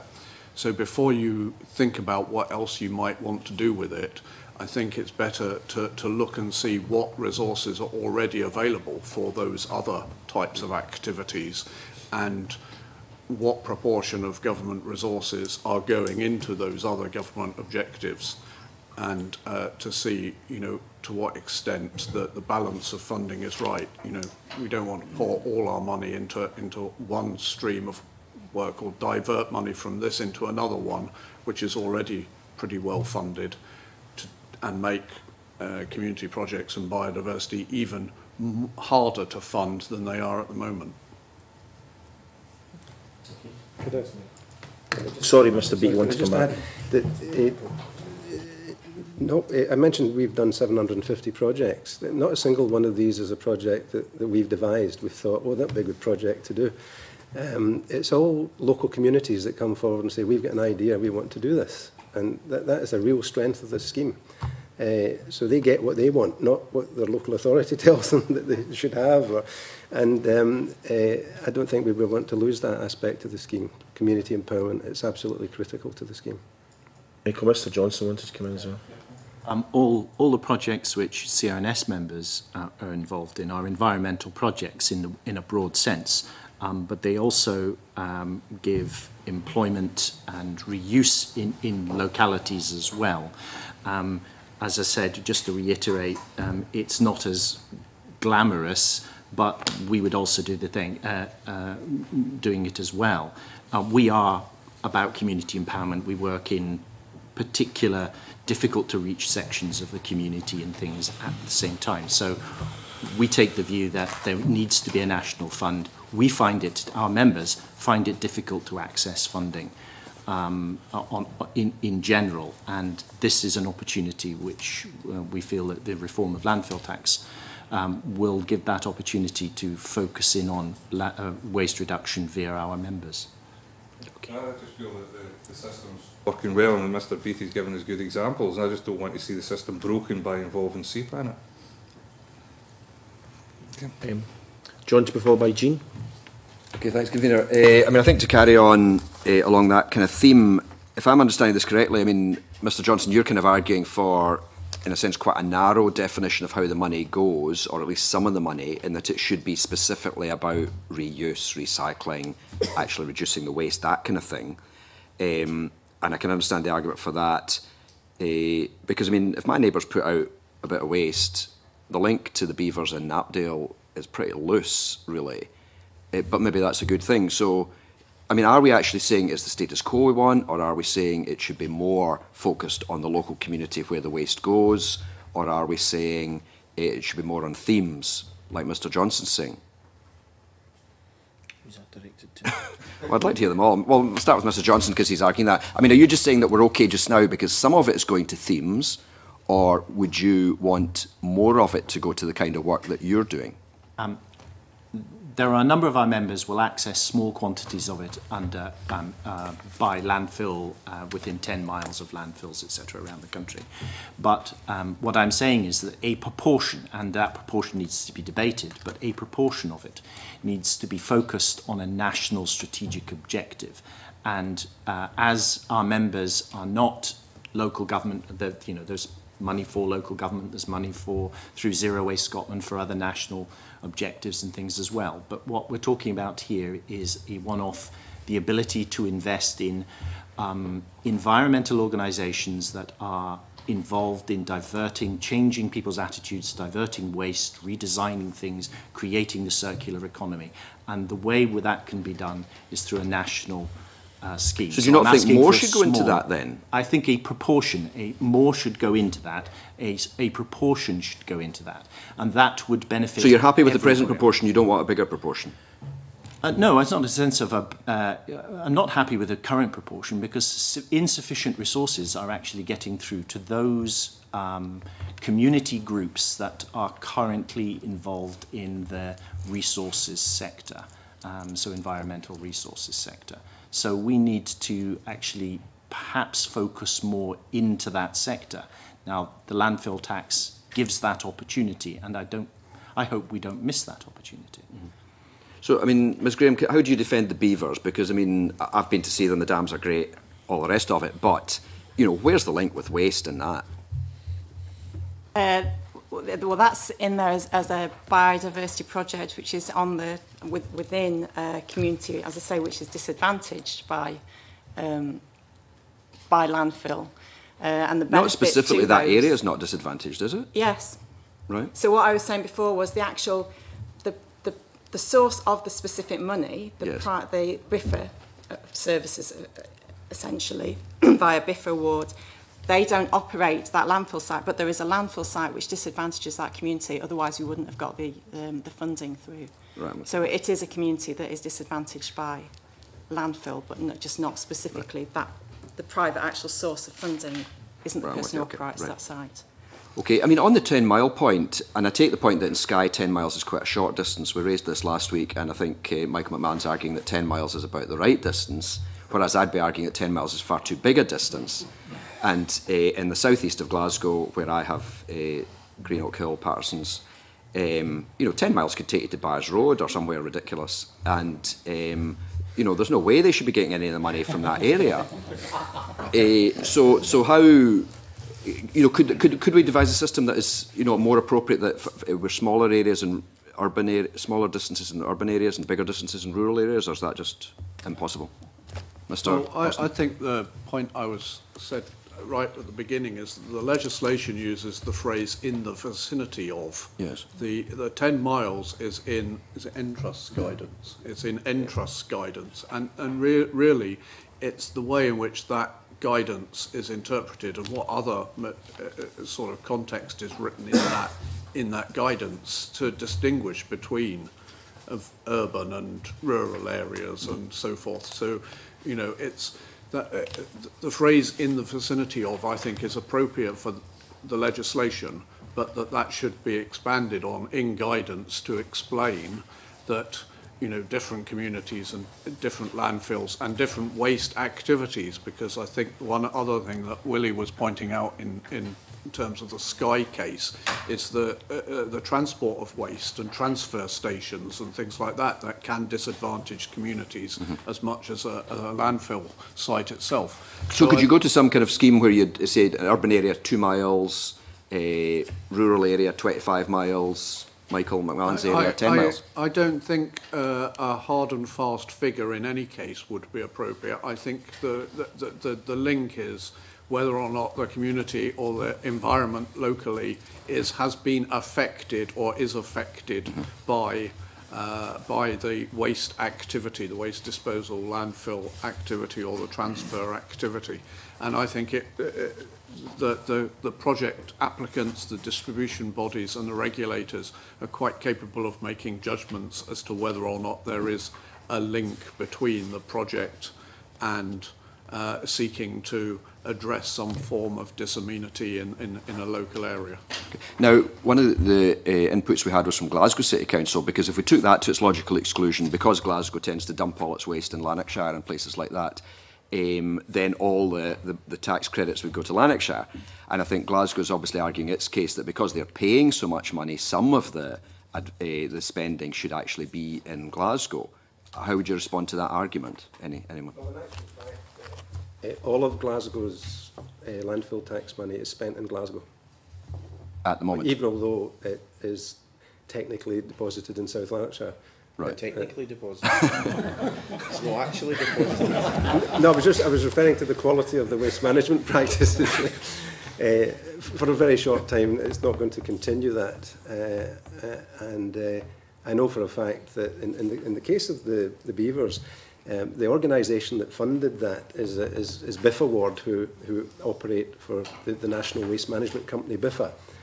Now, BIFA, if you like, subcontract all their landfill tax money to an organisation called the Royal Society for RSWT, yeah. Royal Society for Wildlife Trusts. Right? So they've chosen, that whole company have chosen a kind of policy route, which is rather unusual. Speaking not just for my own company, but for the Scottish Landfill Communities Fund members, and that includes Land Trust, who operate Patterson's landfill tax credits in your area. None of them take that view, that sort of national view. They all tend to spend money. In fact, Land Trust or Patterson's have been known that most of the landfill tax money has been spent very, very close to the landfill site over the years. It's kind of referred to quite openly, that fact. You know. So it's a bit of a mixture then, is what you're saying, really, isn't it? Yes. And should that continue to be the case? Well, I think an element of trust and should come into it, because coincidentally, not just myself, but most of the practitioners in the distributive environmental bodies have been doing this for quite a lot of years. The turnaround of personnel hasn't been too dramatic. And the evidence that there isn't an issue about 10-mile radius being sort of abused, if you like, I think deserves the sort of respect of just continuing with that process, because it's been working fine. You know, nobody's ever complained that a particular operator is giving landfill tax credits that have been spent miles away from where the disamenities are occurring, you know, on a regular basis. Yeah, I mean, it does seem just a little bit untidy to me. And I mean, Glasgow, obviously, the fact they've raised this point is they're scared that maybe it is going to be pinned down a bit more. And if they're dumping in South Lanarkshire or wherever, then the money is going to be much more, in the future, is going to be much more tied to South Lanarkshire. Yes. But you're arguing basically the present system's okay and we should just let it carry on. Well, I think so, and I think also Glasgow have taken steps to ensure that a good percentage of the future landfill tax credits from their waste, even although it's actually going to go to Green Gears, I'm pretty sure, but a big percentage of that will be spent in Glasgow still. But sorry, how can Glasgow can't control that, can they? No, but they can suggest. You're allowed to. It makes it. It's a quirk in the regulations that should be. The actual regulations should be investigated in this point, because there's nothing in the regulations to stop someone like Glasgow requesting that. You know, local authority landfill operators have been doing this for years, where they'll put in a waste contract and the waste should go to. The landfill tax credit should go to this body for that purpose, and we would. That should be tidied up. I would agree with you on that point. Yeah. Well, that's very interesting. I hadn't realised all of that. That's helpful, thanks. I mean, another point, I think was raised in Miss Graham's paper. The very last paragraph talks about LCF spend in Scotland is significantly higher than the amount actually collected here. So, I understand, what does that mean then? That authorities, say in England, are getting waste dumped on them but are not benefiting from the tax credits? Some of them are coming to the beavers. Willie may be able to expand on this, but our understanding is that it's a difficult one to actually see the figures. But our understanding is that when you have these kind of the national distributors, so people like Biffa Award, like Viridor, Wren, so these are people who are working for the kind of large landfill operators, that how they're allocating their landfill tax credits has more in the past has come to Scotland than, so yes, we've been getting over our odds, if you like, is my understanding, although we've never actually seen this. It's difficult to track, as far as I'm aware, in the kind of accounting. Just pointing out figures to me that, for example, the total tax credits are 74 million for the UK, but only 4 million for Scotland, which doesn't suggest... Is that the total, or is that just part of the total? Do you know? I would say that the spend in Scotland has been near 7 million. I'm not quite sure. I did see that figure when I was reading the papers yesterday, and I wasn't quite sure where it came from. Well, whoever produced that one, come in, Joseph. It may well be, in fairness, it may well be that the officials who gathered a lot of information only gathered £4.5 million worth of information. Can I provide some clarification? This is from the RSPB's submission. It says here the Landfill Community Fund and available for project applications was £74.25 million, around £4 million in Scotland. Obviously, Scotland is about 8.4% of the UK's population, but about 27-28% of the landmass. This 4% would probably represent, you know, it's 5.5–6% of the UK total, so that would be less than a proportion of population, significantly less than our proportion geographically. So therefore, this is assuming these figures from Austin, from Lloyd Austin, Mr. Lloyd Austin, are accurate. We could obviously seek clarification on those figures as a committee. I don't know, Lloyd, where did you get those from? I'm not sure where they came from. I'll check and get so it may be that Scotland is not doing better; it's actually doing disproportionately worse. I think Bruce is right that some of these UK-wide operators that have landfill sites all over the country don't necessarily need to spend their money proportionate to the amount of waste that they put in each landfill site, if you see what I mean. So there are some projects where big biodiversity or big community projects where Scotland has bid into these national projects and therefore been able to get more money out than has gone in, if that makes sense. Which might suggest that the present system in some places is not working, but my sympathies are with Michael McMahon's argument that it's the communities that Is my microphone not working? The communities, thanks, that are having the disbenefit should be getting the compensation in a sense. But clearly somewhere in the Midlands of England or somewhere there's communities getting a lot of disbenefit and getting nothing spent on them. But I'm not asking you to answer that, I suppose that's by way of comment.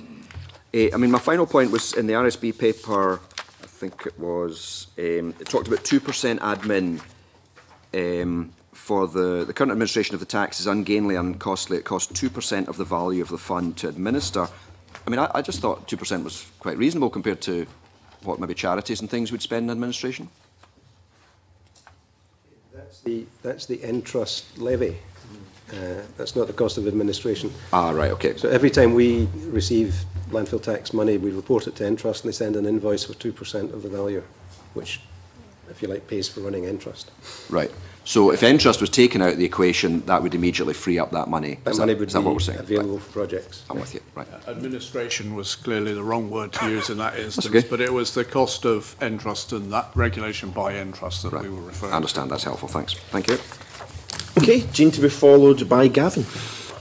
Well, just a point on kind of on the same theme. In the paper from Community Resources Network, there's a chapter 5 or paragraph 5 on red tape, and it's I just wonder where you're talking about the the funds are burdened by bureaucracy and they're kind of hard to attract, and I was interested in Willie Beattie's statement that it was a really good fund. Here was 750 really good community projects having been delivered, but how easy is it? I mean, we've heard from Scottish Wildlife Trust and RSPB, both of which are very large. And in fact, most of the projects that have been talked about, even in Green Gairs, where it sounded, correct me if I'm wrong, that it had come from the community for something that they had initiated, but it sounded like quite a big development. But how does, how do small applications work? I mean, in the lottery fund, for example, there's something called Awards for All, which is amounts up to 10,000, which are pretty. It's a kind of two-sided A4 form to fill in, which is pretty basic and hugely successful in contributing to small community trusts. So I just wondered if you could have maybe enlighten me a bit about that. Types of red tape.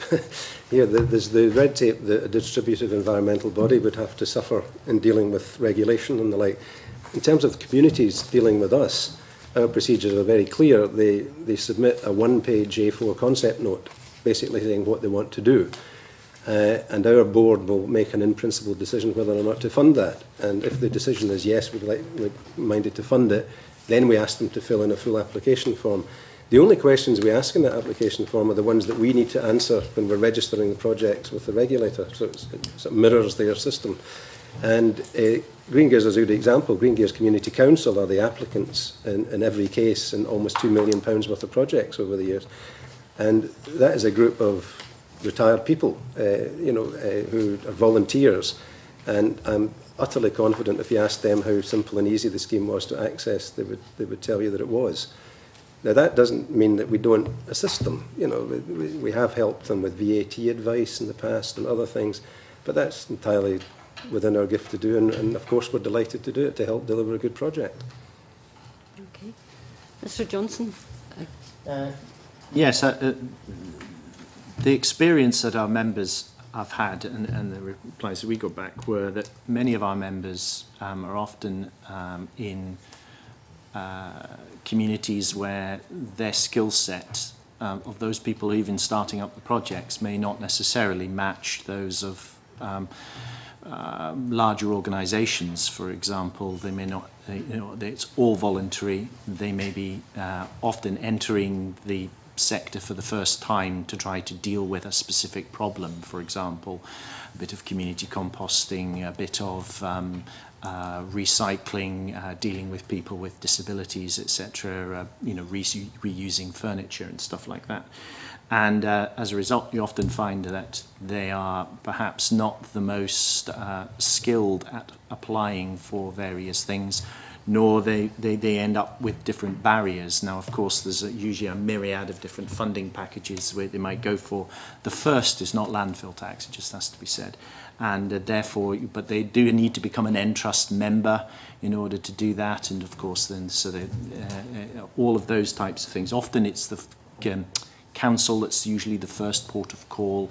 Zero Waste Scotland might actually be asked. So it's always very difficult.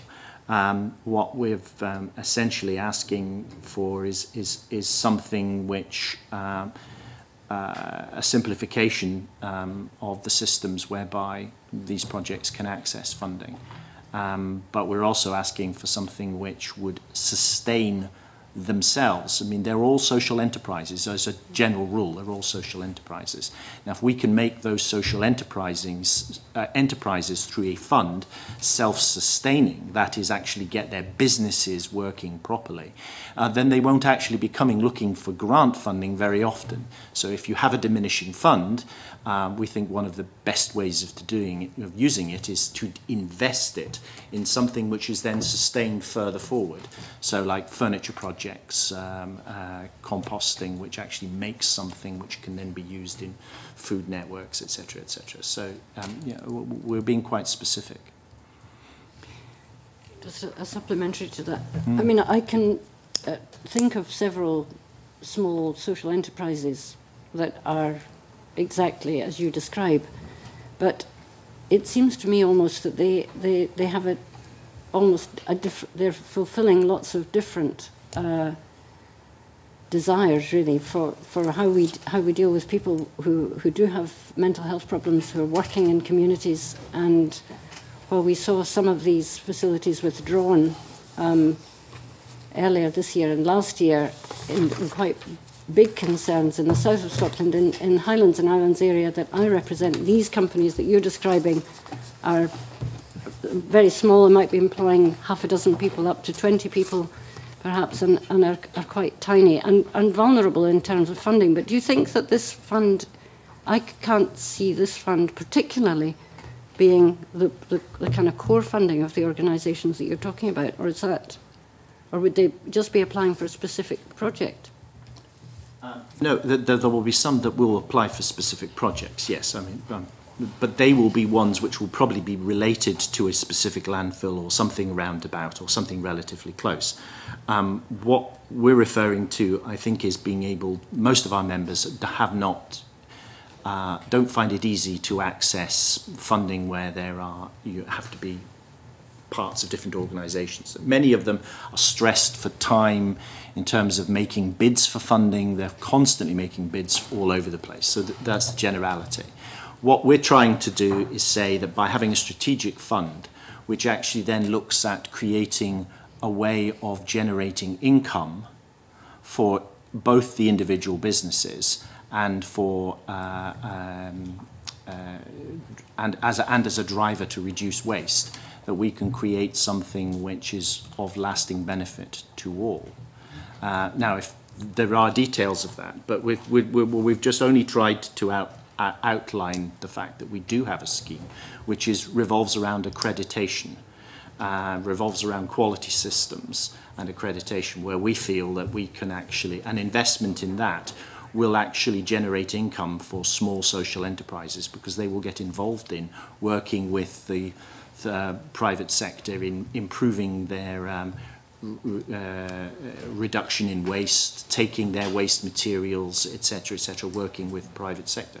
So we have something which is really quite specific on a national scale, which will generate income, generate jobs, and benefit the environment. Thank you. Thank you. Gavin?